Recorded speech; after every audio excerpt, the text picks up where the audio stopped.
여러분, 지구의 허파라고 불리는 곳이 어디인지 알고 계시나요? 아마 아마존 열대우림을 떠올리셨을 텐데요. 알고 보면 지구의 허파는 바로 바다입니다. 지구 면적의 70% 이상을 차지하며 지구에서 만들어지는 산소의 절반 이상이 숲이 아닌 바다에서 생산되고 있기 때문인데요. 그리고 최근엔 탄소 중립 실현을 위해 매우 중요한 탄소 흡수원 블루카본으로 주목받고 있다고 해요. 과연 어떤 이야기들이 숨겨져 있을지 지금 만나러 가볼까요?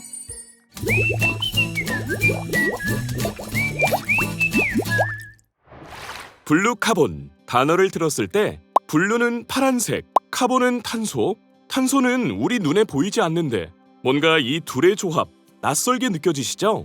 놀랍게도 탄소는 포함된 환경에 따라 서로 다른 색으로 구분된다고 해요. 화석연료 연소 시에 배출되어 지구온난화의 원인이 되는 탄소는 블랙카본, 일반적으로 생각하는 환경에 나쁜 탄소인데요. 반대로 우리에게 이로운 탄소도 존재합니다. 숲, 초지, 산림이 흡수하는 탄소 그린카본, 그리고 오늘의 주인공 해양 생태계가 흡수하는 탄소 블루카본이 있어요. 탄소에도 종류가 있었다니 신기하죠? 이 중 탄소 중립을 위해 우리가 줄여나가야 할 탄소가 블랙카본입니다. 탄소 중립이란 인간의 활동에 의한 탄소 배출을 최대한 줄이고 남은 탄소는 흡수, 제거의 과정을 거쳐 실질적인 배출량을 0, 제로가 되게 만드는 개념을 말해요. 반면 탄소 흡수원으로서 제 역할을 하고 있는 그린카본과 블루카본, 특히 블루카본은 최근 거대 탄소 저장소로 큰 주목을 받고 있다는데요. 특별한 이유라도 있는 걸까요? 탄소 중립 지금 시나리오상을 보면 흡수원으로 그린카본이 대부분을 차지합니다. 2018년 기준으로 보면은 대략 산림에서 한 4천만 톤 정도 흡수하는데 2050년에 가면 2,400만 톤 정도로 이게 줄어들게 됩니다. 그 이유는 산림이 이제 노령화되면서 이게 흡수하는 속도가 점점 좀 떨어진다. 또 한 가지 문제는 산불과 같은 자연재해로 인해서 없어지게 되죠. 그리고 식물에서 광합성을 통해서 대기 중에 이산화탄소를 흡수를 합니다. 그런데 식물이 죽어서 떨어지면 거기에 그 입자들이 쌓이면서 붙이기도 전에 분해돼서 다시 대기 중으로 날아갈 가능성이 많은데요. 반면에 바다에서는 퇴적되면서 그대로 분해되지 않는 상태로 묻히게 됩니다. 반영구적으로 이렇게 퇴적물 속에 고정되어 있어 나오지 않게 되는데요. 퇴적되는 속도가 육상 생태계에 비해서 최대한 50배 빠르다는 연구 결과가 있습니다. 블루카본이 그린카본에 비해 안정적이고 그 중요성도 갈수록 높아지고 있다는 얘기네요. 하지만 블루카본이 정확히 무엇인지 아직 잘 모르겠는데요. 블루카본을 대표하는 것들은 어떤 것들이 있을까요? 현재 국제적으로 IPCC 기후변화에 관한 정부간 협의체라고 얘기하는데 기후변화를 총괄하는 국제 기구입니다.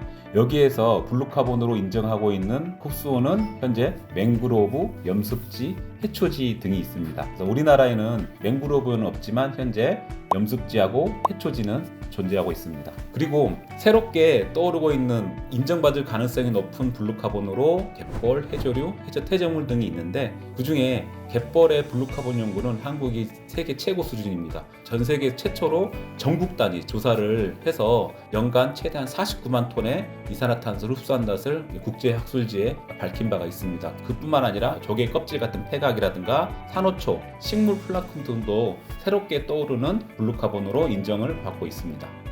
이렇게 중요한 역할을 하는 착한 탄소 블루카본. 하지만 현재 연안 개발과 기후변화에 따른 해수면 온도 상승으로 인해 위기에 처해 있는데요. 블루카본이 사라지면 깊은 바닷속에 축적되어야 할 탄소가 대기 중으로 빠져나가게 되겠죠? 이를 막기 위해 해양수산부는 블루카본 추진 전략을 수립했다고 해요. 어떤 내용들일까요? 해양 탄소 흡수원을 보호하고 복원하는 부분, 기후변화에 적응을 위한 이 해안선을 연안을 조성하고 관리하는 부분 뿐만 아니라 지금 콘크리트로 막혀있는 인공해안선을 자연해안선으로 복원하는 정책이 되겠죠. 그리고 이런 것들을 뒷받침하기 위한 과학적인 연구와 국제 네트워크를 확장하는 부분이 있고요. 마지막으로 이런 블루카본 정책이 장기적으로 추진될 수 있도록 하는 기반을 구축하는 부분 등 이 모든 게 어느 하나 빠질 수 없이 중요한 정책들입니다. 블루카본을 보존하고 복원하기 위한 해양수산부의 정책과 지원이 빛을 발할 날 무척 기다려지는데요. 해양수산부의 노력은 여기서 끝이 아닙니다. 2022년 12월 생물 다양성 협약 11위 총회에서 2030년까지 육상 및 해양의 30%를 보호구역으로 지정하고 훼손된 생태계의 30%를 복원하자고 합의했다고 해요. 이에 발맞춰 해양수산부에서도 해양의 30%를 보호구역으로 지정하려는 노력을 계속 펼치고 있답니다.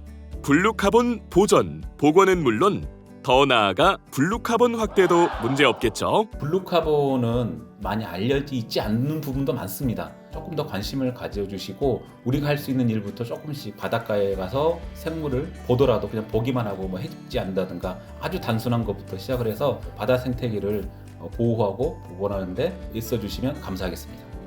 블루카본의 가치에 대해 알게 된 만큼 블루카본의 중요성에 대해 주변에 알리고 일회용품 플라스틱 사용 줄이기, 연안 생태계 보호 등 바다 환경을 위해 실천할 수 있는 작은 활동부터 시작해보는 건 어떨까요?